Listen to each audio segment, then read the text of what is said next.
Hindi pala nagro-roll yun. Oh, take two kasi hindi nagro-roll kanina. At kasama natin ngayon si Ride Out Manila. Ayun oh. Ride Out Manila. Biyaheng Ride Out Manila. Kaya pamasahe.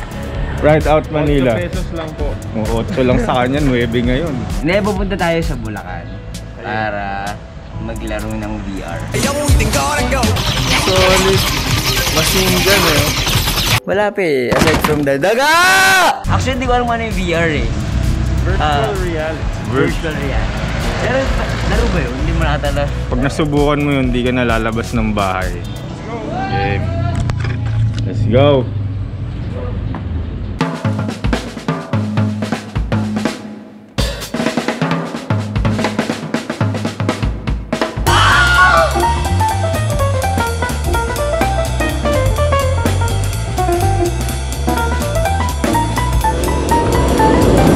Ito yung mga tropa mo. Hoy! Ano? Sira! Ang sira guys. Wala na. Teka lang. Teka lang. Ralph! Ano tayo tawid tayo? Sira yung mount namin! Ganyan kaganda yung ano natin eh. Ganyan kaganda yung kalsada natin. Nasisira yung mga gadgets.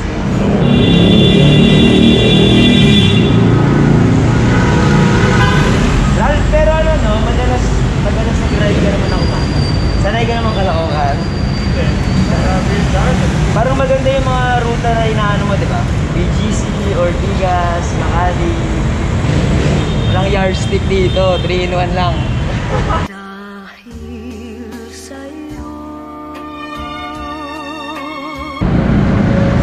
SMX Bonifacio.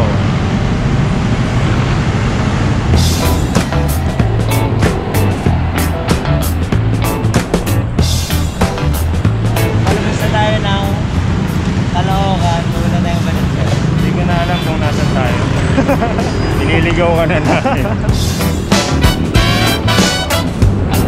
Layo ba?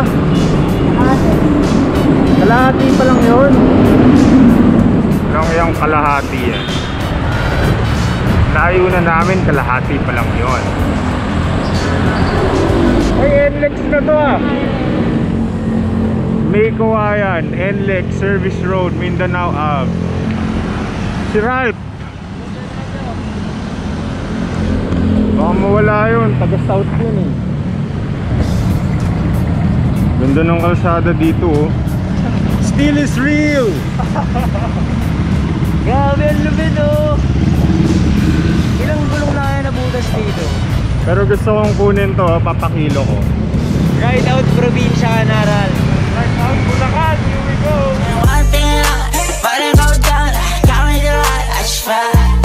So itong dinadaanan pala namin, yung MacArthur Highway. Ito yung dating parang NLEX kung lalabas ka ng Manila. So nung wala pang NLEX, dito daw dumadaan lahat ng mga tao. May mga poste dito. Ito daw yung gagawing LRT hanggang Bulacan. Matatapos daw yan sa taong 2069 kung kailan patay na lahat ng tao.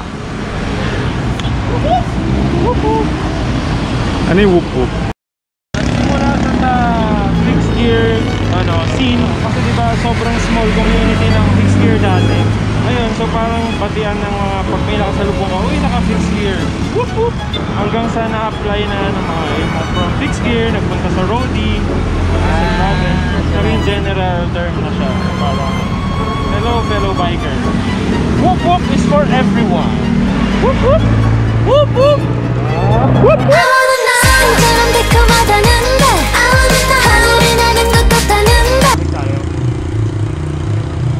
Oh, kung dinala mo yung sasakyan mo, dyan tayo dadaan.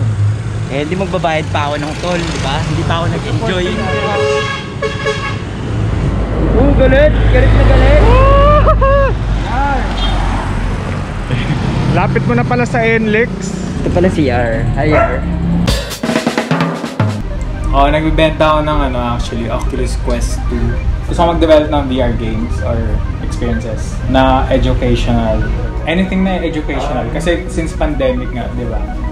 So feeling ko makatulong sa mga kids. Kaya feeling ko yun yung future. I mean, pwedeng sa VR na lang mag-aaral kasi immersive siya. Di ba? Correct, tama. Ano favorite subject mo? Anatomy. Yes, papasubok sa amin ni Yar ang kanyang mga VR. Ano yan? Bale, parang sa mata. Parang kasi minsan papawis ka sa Mukhang ninja. Sa tingin nyo, magiging fashion item to in the future. I'm a model, you know what I mean. Sa cellphone mo kinokontrol yung kung ano yung lalaroin. Oo. Ano nakikita mo sa cellphone, yung nakikita ko? Pwede. So, ito yung bahay ko sa VR.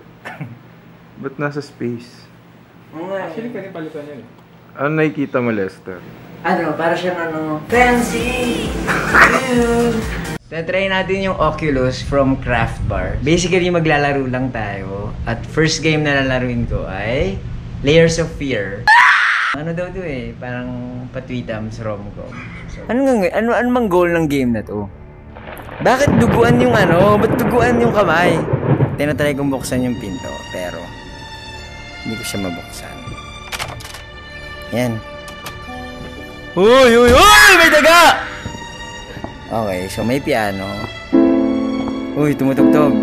Make me feel special! Ba't nalaglag? Okay, ano nang gagawin ko? Wala pa eh, aside from the daga! Ba't mo yung bumubukas? May tao! May tao! May tao! May tao! Uy, teka lang! May ano?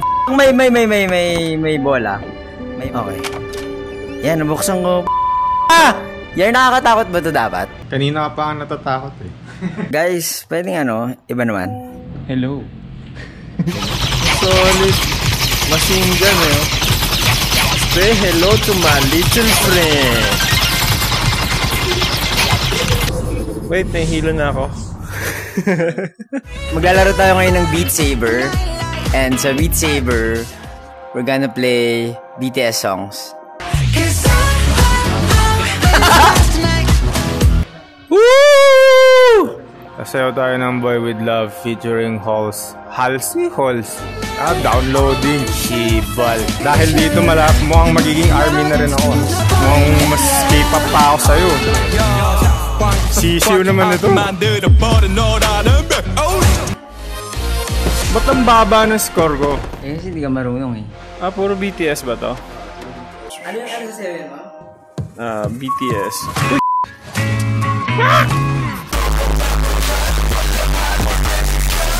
So, anong talaga na to? Garahe? Garahe homemade burgers and burrito. Dito sa May Kawayan to, no? Magat na ako, sorry. Oh, interesting. Mainit.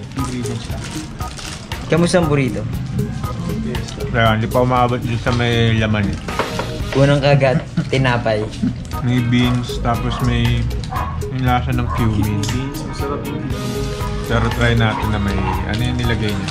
This is Renfro's Mango Habanero Salsa. Ooh! Sarap. Itong mangga? Sarap, nakakalasing. Oh, sakay na oh. Saman tayo. Sama. Dito. Oh, pasok lang. Sige, ate, usap. Ride Out Manila is this guy. This guy right here. He's Ride Out Manila. Hello, I'm Ride Out Manila. but right now he's in Valenzuela Pure Gold. Stuck because of the rain.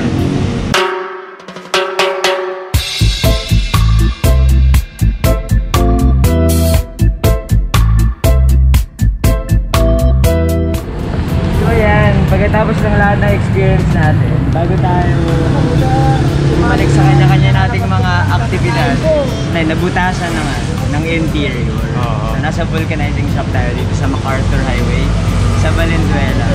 Sumpa ko yan every lalabas ako ng Manila. Hindi ka naman stress out. Hindi naman. Kasama ko naman kayo. Yes! Ang laki nung pumasok, boss. Ayan. Parang inoperahan ah. Ano to? Kamusta yung VR experience niya? Napakasaya. Maraming salamat ulit. Ano? Ray. Yar. Hindi, bakit siya masaya? I got to dance in VR world. Hindi ako na-try ko na dati yun eh. Kaya parang hindi na ako naninibago. Yung na-try ko kasi nakasaksak siya sa PC. Mas high-end siya. Pero okay din yung kay Yar kasi pwede mo dalhin kahit saan. Gusto ko yung ganun eh. Ikaw, ano pinaka-favorite mong experience ka? Ayun, yung VR, tsaka yung ride papunta. Kasi minsan lang ako makaride ng ano eh, malayo. Ako, may tanong ako sa'yo. Ano yun? Talikod ka. Alam mo bang ganyan na yung likod mo? Highly recommended yung VR para sa mga taong parang still afraid to go out and still wanna have fun. And yung maganda sa kanya, parang there's a lot of room for creativity, for education. There's a lot of potential para sa madaming bagay na unimaginable before. Okay, sobrang ganda ng sagot mo. Pwede ka ng mayor ng virtual reality. Congrats.